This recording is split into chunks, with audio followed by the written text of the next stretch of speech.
We're in this brand new series today, so if this is your first time showing up to Cornerstone, you've come on a great day. We're kicking off a brand new series called Pause, and it's this whole idea of rest. And some of y'all feel like right now, rest, that sounds like a good thing, resting. And that's what we're gonna be talking about for the next few weeks. And one of the things I wanna share is we're kind of in like a new season here at Cornerstone. I want us to think through things differently, and partially some of that has to do with the fact that maybe I'm 40 and I think about things differently now. Maybe that's part of it.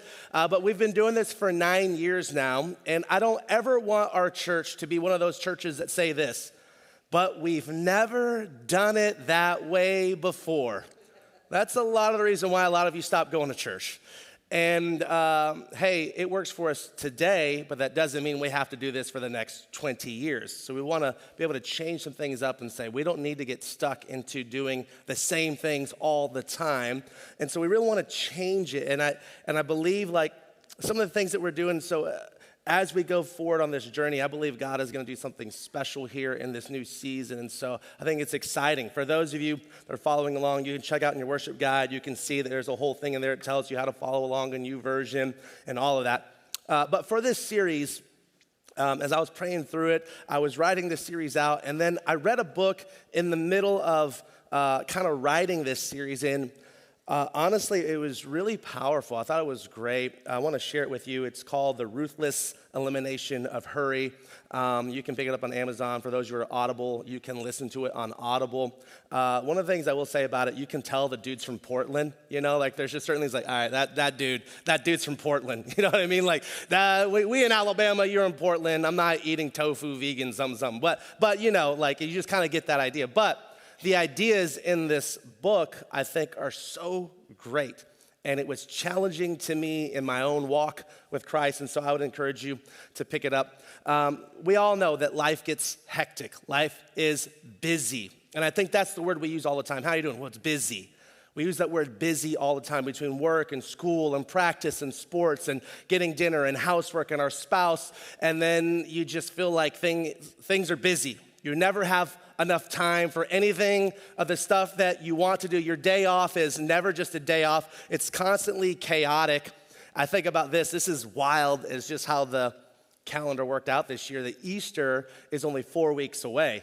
Now, in church world, this is our Super Bowl, right? And it's 4 weeks away, and I feel so ill-prepared. And this year, we're actually, as a church, we're going to be doing 4 services. Not because we just feel like we're going to do 4. No, because I believe we need to create more space based off what happened last year. We need to continue to create space for this year. And things can get busy. It's like all the things in the church we need to do or we should do. There's all this stuff that we should do. There's the stuff that we want to do. And sometimes I just wish in these moments of chaoticness, you could just hit the pause button. I love a pause button. Here's the reason why. If you're like me, a lot of millennials, you grew up in the 90s, there was this one thing that every kid lived for. I lived for it. It was Friday. Why? TGIF. Now, some of y'all don't even know, some of you Gen Z, you little kids, y'all gonna have to Google this, all right? Because back in the day when I was growing up, Friday was TGIF. Thank goodness it's Friday. And they had these 4 TV shows that every family in the entire of America was watching these TV shows. And it was the only time you could watch it. You couldn't go back and watch it afterwards. It was happening at that moment, at that time, right? 8:30, 7:30 Central. You had to tune in at that moment to watch those TV shows. And so as you're watching these shows, it was only during the commercials could you then go to the bathroom, get your snack, and try to come back and get your spot on the couch before someone else stole it, right? It was very difficult, and that was the only time you got to do it. Kids these days, they don't even know the struggle. There's no such thing as on demand. You better hope if you miss it that they might show a rerun. You know what I mean? You could not watch it. If you missed it, you missed it. But now, through the technology, and you can thank Asian people for that, all right? I'm just saying, we did a lot for all of the world, all right? And we invented this thing. I don't know if Asians invented it. I'm just claiming it because it sounds accurate. The pause button.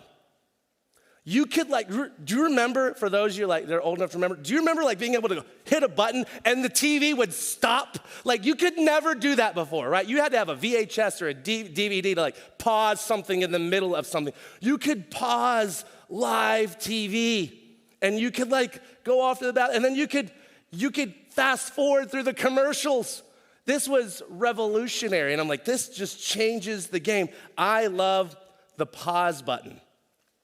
And I feel like in life sometimes, I wish I could just have a pause button. Things are getting crazy, just want to be able to pause through it. And as I reflect on just my life and the things that I'm trying to do, there are these moments, and maybe you can relate, where it's you feel like you're doing all of the right things, but God still seems distant. You're like, hey, I'm reading my Bible. I'm praying, I'm going to church. I'm trying to serve. I'm even giving, but yet, I just feel like God seems so distant and I can't connect with him. And you feel like, hey, I'm doing all the right things, but yet the bad things around you still happen. Maybe a spouse cheats or you lose your job, you don't get the promotion, something happens to your kid, you lose a child that you want to have. Life hits you in the chin and you're wondering where God is. And it's why am I doing all this stuff? And yet it doesn't feel like God's even here. Why does he feel so distant from me? Maybe you feel like you're unhappy just with your life right now. Maybe you feel like you're just unfulfilled. There's something missing to everything that you're doing. And maybe you feel like you're just wasting your time on faith. You ever feel like, why am I doing all of this? Faith can just be weird sometimes, and you just hit the pause button on faith. Jesus said this in John 14, and I think it's really interesting to see the way that he spoke to his disciples, and then what he wants us to learn through this. I think it's special. So in John 14, it'll be on the screens for it. It says this in verse 1. He says, don't let your hearts be troubled. Man, like a lot of us are well, our hearts are troubled. And then Jesus is like, yeah, but don't let it happen. You're like, yeah, but it is happening, right? So kind of you're not a very good advice giver. You know what I mean? At that moment, why would you, if you were a disciple and say, hey, don't let your hearts be troubled, you're like, you're crazy. We have nowhere to go. We're constantly living like paupers, right? Running in and out. And you're just telling us to let my heart be troubled. Then he says, trust in God and trust also in me. Now, this was important because Jesus is again equating himself to God, which was huge. No one at that point had done this in life because Jesus is God. Jesus in human form, right, is God in the flesh. And he says, there is more than enough room in my Father's home. If it were not so, would I have told you that I'm going to prepare a place for you? When everything is ready, I will come to get you, and you will always be with me where I am. So obviously, Jesus talking about after this life, we're going to be with God for forever. He's like, hey, you don't have to worry about anything. One day, for those of us who have a relationship with Christ, you are going to be with God forever. You will be with me, and I will be there, and you will have nothing to worry about. And then he says this in verse 4, and you know the way to where I am going. It's and Jesus is like, hey, and you know where I'm going. So it's all good. Now, if you're listening to this as one of Jesus' disciples, and he says, don't worry about nothing. It's going to be okay. And then one day you're going to be with me, with God. We'll be there in my Father's house. It'll be amazing. And you know the way. You're like, I don't know the way, right? How can you say I know something that I don't know? As a matter of fact, Thomas speaks up in verse 5. No, we don't know, Thomas said. We have no idea where you are going, so how can we know the way, right? It's sometimes it's when someone is thinking something, I have that problem sometimes. I speak to people after I've had a conversation in my head about it, and I assume they already know what I'm talking about, and I got a cat. I'm like, how are you behind? How do you know? We've already talked about this in my head, right? And this is kind of what Jesus is saying. He's like, hey, you know where to go, and Thomas is like, we have no idea what you're even talking about, Jesus. You talk in parables all the time, and you're kind of confusing. We don't know where you're going, so how can we know the way? Jesus said this, I am the way, I am the truth, and I'm the life. No one can come to the Father except through me. The only way to God is through Jesus. He says this is the only way. So in other words, a lot of times when it comes to our life, what we do and why we do it matters. Your attitudes matter in regards to what you do. You can say the right thing in the wrong way. I think that happens a lot in marriages, right? Like we can say the right things just in the wrong way. I'm guilty of that a lot. I say the right thing in the wrong way. My attitude matters, your actions matter. It doesn't matter if you're being truthful if you're a jerk at the same time, right? It doesn't work together. And here's Jesus, he's saying, you know the way. Thomas says, no, we don't know the way. And Jesus says, I am the way. And if Jesus is the way, and for those of us who claim to follow Jesus, we're saying, I want to follow the way of Jesus. When you think about Jesus as just a role model, he's the person that all of us would say, yeah, I want to be like that. Like, I want to be like him. I want to be like him. I want to love like him. I want to care about people the way he does. Jesus was never worried. Jesus was never stressed out. Jesus was never in a hurry. Jesus didn't have any anxiety. He didn't care about tomorrow. He knew God had his life covered, and so he just walked in just the freedom of knowing that everything he did was going to work out okay. Could you imagine if like Jesus lived like today in the 21st century? One, we wouldn't be here at church because we wouldn't believe anything. But just imagine for a moment if he did. Like Jesus would literally be out and about and he would see a need and he would stop and he would actually meet that need. A lot of times we see sometimes like, I feel like someone needs something. We just don't have time to really help them right now. Right? It's like, oh man, you know, someone's on the side of the road, their tire is like blown up and they're trying to like, you know, they got the little thing, they're trying to get it and you could tell they don't know. You know how to fix tires, you're like, sucks to suck, you know, and you're like, I don't have time for that. And you keep just driving on. Jesus would stop and he would do all that. But what if Jesus was like us, like for the most part, how we are, the way we act? You know, Jesus is like, man, here I am, Son of God. And no one cares about me. They just want me to show up and do my party trick. Turn the water into wine, Jesus. Like, look at this. Check out my refrigerator. It's just natural wine, right? Like, could you imagine? He's like, and I got this Jesus juice. It ain't selling like I thought it was going to be selling. And then listen, all I did was tell everyone I'm the bread of life, and I got canceled. People stopped unfollowing me. Right, here I am going, and I had all these people, they were checking me out, and all of a sudden, like, new. And then look, here I am, I ain't got no whip, I ain't got no nay-nay, I don't have a car, right? He's like, I don't have a car, I have to walk everywhere that I go. You know how frustrating it is to walk everywhere you go, going through these Birkenstocks, like just nothing, like I ain't got anything, right? He's like, this is ridiculous. People always need me, people always hungry, they're like, geez, can you do a thing? Like, we want Lunchables. No. Right, I'm tired of always meeting your needs. I'm tired of Could you imagine if Jesus was like us? That's what he would do. Like, golly, you got to show up to this conference and go speak again, right? I'm going to do this thing, right? Do this miracle, I heal people, they fall over, they will do all this stuff, right? Like Jesus, he was totally different. God, why would you send me here and all this stuff happened? But we know that Jesus was the total opposite of that. He was unhurried.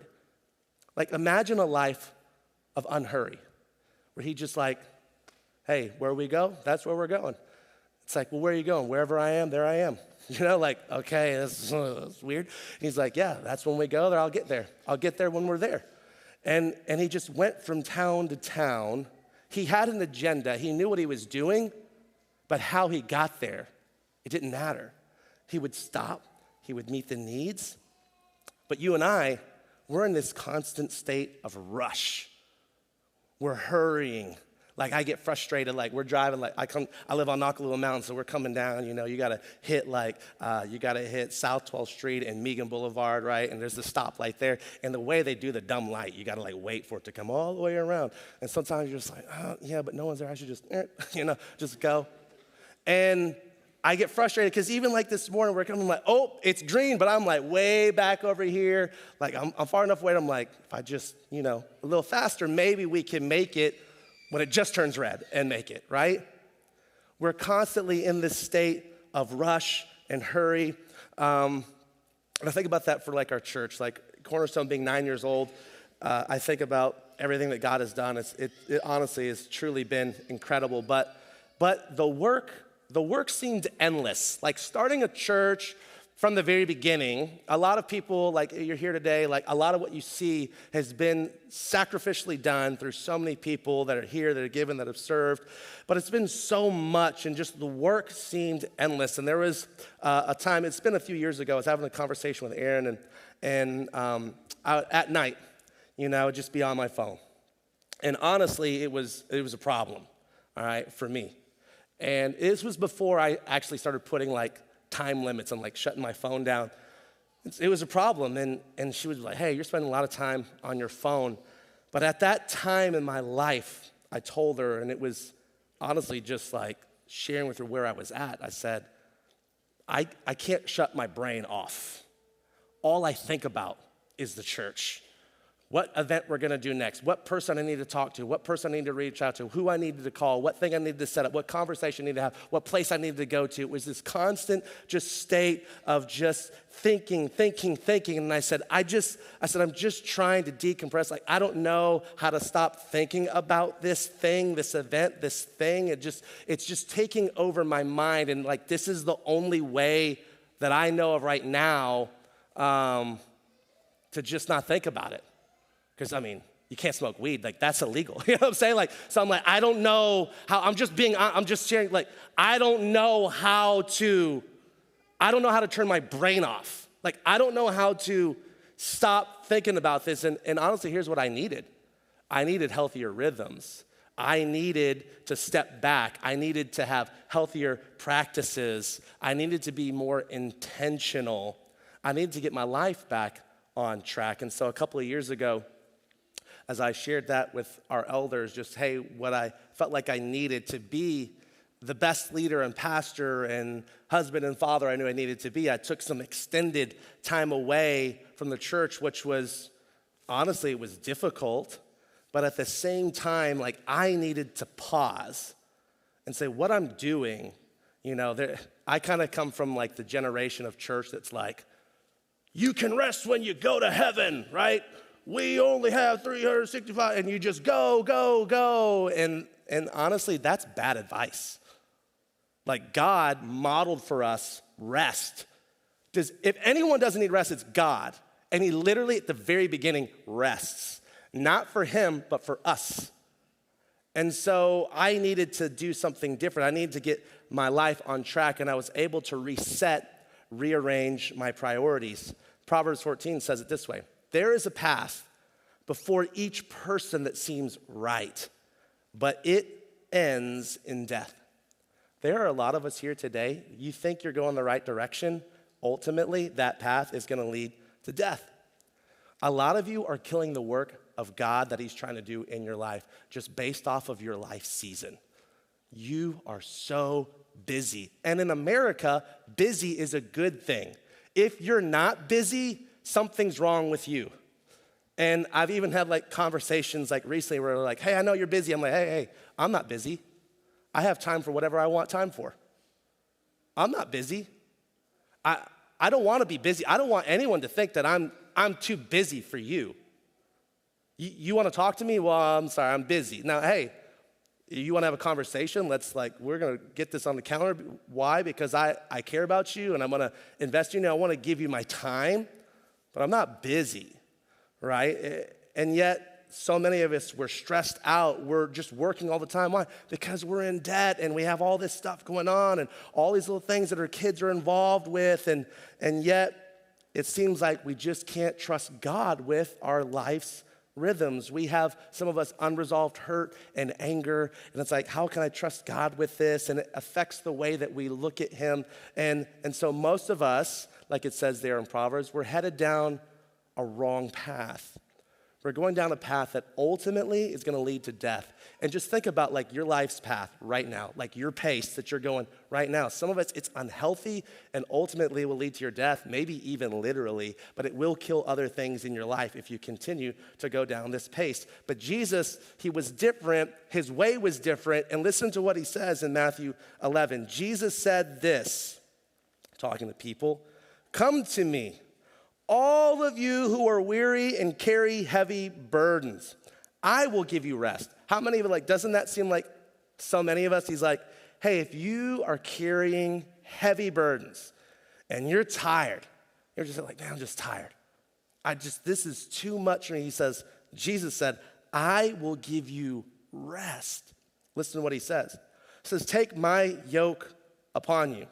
Let me teach you, because I'm humble and I'm gentle at heart, and you will find rest for your souls. For my yoke is easy to bear, and the burden I give you is light. In other words, when Jesus talks about yoke, that's kind of weird to like egg yolk or like whatever. Like this is like, again, you got to remember this is kind of an agricultural farming culture. And so when Jesus is applying yoke, he's saying like yoke was actually a tool that tied two oxen together, and those two oxen would then plow a field, and that's how people tilled their land. And what Jesus is saying is, he's saying, attach yourself to me. Attach yourself to me, and I'm gonna give you my yoke.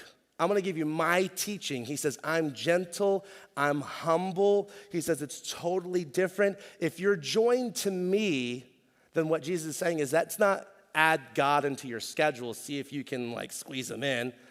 Add God into your anxiety, add God into, no, he's saying, join me in the way that I live. Join my life and follow me, and together you're gonna find that when you're joined to me, the rhythm, you're gonna have rest. And we understand that Jesus doesn't have our issues today, right? He doesn't understand like the debt that we have in terms of like American debt and all this stuff we're trying to do. Or if you bought a house anytime, like I'm sorry, you have like a 12% interest rate, right? This is crazy. He doesn't have your schedule. Like our schedules are totally different. He's not working two jobs. Jesus isn't a single parent. You know, he doesn't have a horrible boss. Jesus doesn't have your kids. He doesn't have your spouse. He doesn't have your neighbor. He doesn't have your parent. He doesn't have your teacher. But yet we know that Jesus was perfect in how he lived his life. He had no sin, and so much so that he laid down his life as a sacrifice that we could have eternity with him for those of us who will follow him. He says, and I am telling you to join to me where you can experience rest. Jesus would often go be alone to be disconnected and spend time with God. He would spend meals with people that he loved, and he loved to be around people who were hurting, people who needed him. He loved the unlovable. He loved talking to people who needed a conversation. Jesus was just unhurried.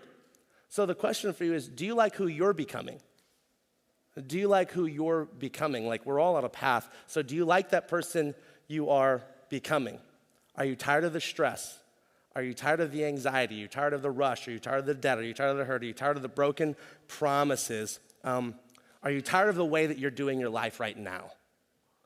Like, where you're just like, I just wish I could hit the pause button for a moment and just sleep and everyone leave me alone. There's no kids, no one bothers me. I have no needs. I have no issues, no like deadlines, none of this stuff. I wish I could just slow down and just be still, and I could just rest. Like if I could just have a day, you ever feel like if I could just have one day, somebody like, man, if I could just get an hour of no one needing me, just complete silence, aloneness, that's what I want. So let me tell you something. Today, I'm not gonna give you the answer. I want you to feel the sting of, do you really want to change? Or do you like your pace of being busy?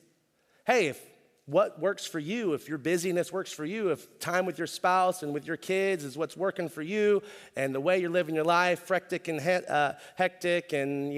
constantly rushing around, if that works for you, then this series won't work for you. But if you want something different, then I want you to really kind of sit in that for a moment. You have to understand like the sting of, yeah, I really don't like this path right now. I don't like this constant pressure that I'm feeling right now. And what I'm telling you is in life, you're gonna have to learn to pause. You have to really feel it and go, do I want something different? It's not about having more time. It's about learning to pause. And David, in one of the most famous Psalms he wrote, Psalm 23. He says this in the first 3 verses. He says it this way. The Lord is my shepherd. I lack nothing. If God is our shepherd, the one who oversees us, the one who takes care of us, the one who provides, David understood it like God is my shepherd. I don't need anything. And yet, you and I, we claim to follow God and we feel like we have so many needs. And David says, I don't need anything. He says this in verse 2. He says, He makes me lie down in the green pastures. Like he takes me to the best places in life. He gives me exactly, why? Because he leads me beside quiet waters. He's taking me to a place of kind of tranquility and rest and peacefulness. He takes me out of the franticness of life and he puts me in a place where it's calm. And there it says, God refreshes my soul. He guides me along the right paths for his name's sake. Proverbs says there's a path that seems right to man and in it leads to death, but it says if we follow God, he takes us down a different path and he takes me down the right path. So you have an option, and we see that. Jesus talked about that there are 2 roads in life. There's one that is broad, in its end is destruction. You can kind of see that from Proverbs. And then the other path, he says it's a narrow road. Few people find it, but in it there is life. And yet so many of us, we're killing the work of God in us because we choose the broad path and just say, well, if we just put enough God in it, God into our schedule, then we'll find rest. And Jesus says, no, you need to be joined to me. Take my yoke and we'll go down this other path together. It's difficult, but it's worth it. I'm gonna help you lie down. I'm gonna help you stop. I'm gonna give you the break. I am your shepherd. You will need nothing. You will have rest. Total rest. I wanna go down the better path. And if you'll go on this journey with me together, we'll find that down this path, the one that leads to life, was the one that we wanted the whole time. We just didn't know how to get there. But if we travel this way, the way of Jesus, wow, you'll find rest for your soul.